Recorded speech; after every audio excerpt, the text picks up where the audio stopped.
Alors, bonjour à tous, je suis Julien Serry, je suis délégué national aux affaires techniques chez Pôle Habitat FFB et je vais vous parler dans cette vidéo des dernières évolutions de la RE 2020.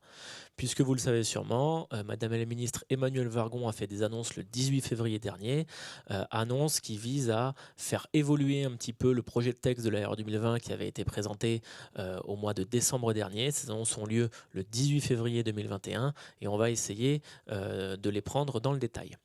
Alors, premier point sur ces évolutions, et pas des moindres, c'est le calendrier. Initialement prévu au 1er juillet 2021, la RE 2020 s'appliquera pour les maisons individuelles et les bâtiments collectifs d'habitation pour les permis de construire déposés à compter du 1er janvier 2022. Alors, à savoir que pour les bâtiments tertiaires et pour tous les surélévations, extensions, la date d'application n'est aujourd'hui pas connue.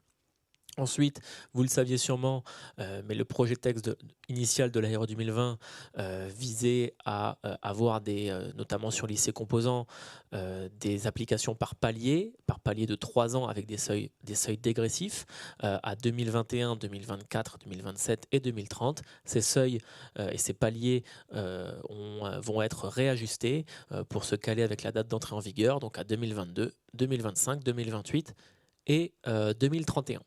Et le dernier point, c'est la mise en place d'une clause de revalure qui va permettre au fil de l'eau de réévaluer ces seuils en fonction des retours terrain. Donc il y aura un observatoire qui va être mis en place, notamment sur la partie carbone, pour pouvoir, grâce à cette clause de revalure, réajuster un petit peu la trajectoire si c'est nécessaire. Alors, si on prend les parties plus techniques, on va dire, sur la partie énergie et confort d'été, donc vous avez l'objectif de Bbio moins 30% par rapport à la RT 2012 qui a été réaffirmé. Toutefois, et suite à beaucoup de simulations qu'on a menées et beaucoup de difficultés qu'on a remontées pour atteindre cet objectif, tant sur le plan technique qu'économique, il y aura une mise en place de modulation, donc un réajustement des modulations, notamment les modulations de surface et les modulations de zone climatique sur les indicateurs énergie pour apporter quand même un peu plus de souplesse par rapport au texte initial. Même ordre d'idée, même si ça ne vous concerne pas trop dans la région Bourgogne-Franche-Comté, dans les zones du sud de la France, où on avait montré notamment lors de notre webinaire des 72 heures du pôle habitat que lorsqu'on voulait traiter le confort d'été de manière importante, ça avait un impact carbone là aussi très important sur la maison. Et bien là, il y aura une modulation dans les zones du sud de la France, à la fois sur le CEP et à la fois sur lycée composant, sur l'impact carbone, pour prendre en compte ces effets de confort d'été.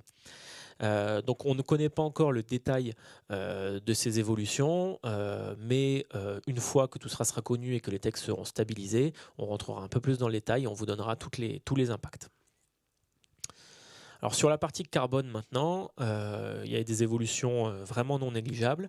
La première concerne l'ICE Énergie. Donc l'ICE Énergie, c'est l'indicateur d'impact carbone des systèmes énergétiques qui avait fait notamment grand bruit puisqu'il sonnait un petit peu l'éviction du gaz en maison individuelle dès 2021. Mais on peut voir qu'il y a une légère adaptation pour la partie maison individuelle avec une exception. Donc je vous lis sa formulation. Donc une exception ménagée pour les permis de construire déposés avant le 31 décembre 2023, lorsqu'un permis d'aménager prévoyant une desserte en gaz a déjà été délivré pour la parcelle. Donc on n'a pas encore là aussi la traduction réglementaire de cette dérogation, mais on peut imaginer que lorsqu'il y a une viabilisation récente avec du gaz amené sur la parcelle, on aura la possibilité, durant les premières années de la RE 2020, de pouvoir continuer à desservir les logements en gaz. Même ordre d'idée là aussi pour l'ICE Énergie en logement collectif, où il y a eu des adaptations notamment pour mieux intégrer les réseaux de chaleur urbains, et tout ça donne le tableau résumé que vous voyez ci-dessous, avec différentes évolutions de seuil qui permettent quand même de garder l'objectif de fin des énergies fossiles assez rapidement. Donc c'est un objectif qui est donné par la stratégie nationale bas carbone, mais avec certaines adaptations de terrain qu'on a poussées. Toujours sur la partie carbone, mais sur l'IC composant cette fois, donc l'impact carbone des produits de construction. Donc il y a un relèvement des seuils par rapport à la première version du texte de décembre 2020. Donc je vous laisse la découvrir. Donc vous avez les nouveaux seuils qui sont prévus avec l'inclusion de la phase chantier qui devra être calculée dans l'IC composant. Donc vous avez les nouveaux seuils et leur évolution en vert, dans les parenthèses en vert, par rapport à l'ancienne version.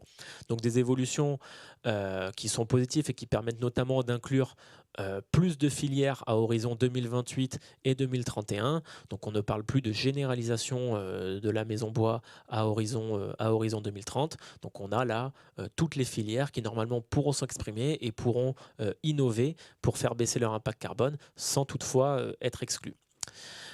Toujours sur l'IC composant, une modification non négligeable sur l'impact carbone des infrastructures, donc du lot 2, où vous le savez sûrement, mais les fondations et les parkings en logement collectif ont un impact carbone non négligeable et sont souvent contraints soit par le sol en lui-même, soit par les règles d'urbanisme. Donc là, il y aura une modulation à 100% dès que l'impact carbone dépassera 40 kg de CO2 au mètre carré. Donc c'est une évolution vraiment non négligeable et qui est vraiment la bienvenue par rapport au projet qu'on présente et par rapport aux différentes contraintes inhérentes au projet qu'on peut avoir. Et dernière évolution, pour mieux prendre en compte ce qui va probablement arriver dans les premières années de la RE 2020, c'est-à-dire la prise en compte de données environnementales par défaut, qui sur certains produits sera souvent inévitable. Donc là, il y aura une modulation là aussi pour permettre d'alléger un petit peu la contrainte, tout en incitant les industriels à fournir des données plus individualisées.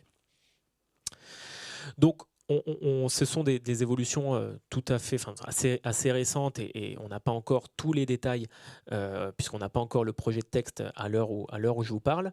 Donc on fera avec tous les partenaires du pôle Habitat, donc que ce soit les bureaux d'études ou les industriels, beaucoup d'informations techniques plus détaillées et beaucoup plus de simulations pour bien préparer cette RE 2020. On a maintenant jusqu'au 1er janvier 2022 pour s'y préparer.